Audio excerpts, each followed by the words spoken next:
L'objectif principal de cet atelier de conscientisation était de permettre aux autorités étatiques et scolaires ainsi que des partenaires internationaux de prendre conscience du problème de l'éducation des jeunes filles en rapport avec leur hygiène menstruelle et de s'impliquer dans la lutte contre les stigmatisations et les tabous sur la menstruation, surtout en milieu scolaire.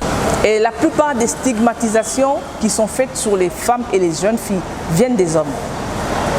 Tu as tes règles, même avec ta femme, tu ne dois pas toucher la nourriture.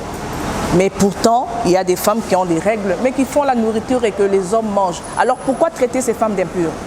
Il faut que l'homme s'implique. Et la plupart des tabous, ce sont les hommes qui le perpétuent au fur et à mesure auprès de leurs garçons, auprès de leurs frères, auprès de leurs collègues. Combien d'hommes parlent des règles? Et pourtant, c'est à partir des règles qu'on donne la vie.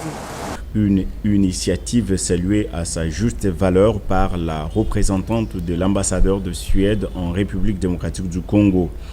Mais il y a tellement de tabous et il y a tellement de difficultés pour les filles pendant cette période.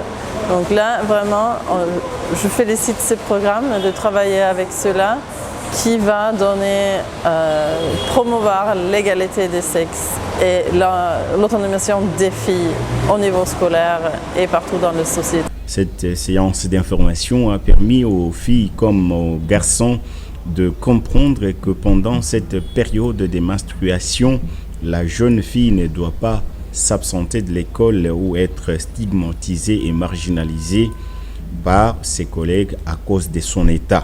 Avec cette sensibilisation, ça va m'aider à améliorer mes gestions de mes règles. Ah oui, nous voulons interpeller ou tirer l'attention des autorités scolaires de vouloir bien entretenir leurs installations sanitaires et que cela devienne adéquat ou approprié pour la gestion de l'hygiène des règles. Le mouvement Alerte a comme mission principale de contribuer au bien-être et à la défense des droits fondamentaux des enfants et des femmes.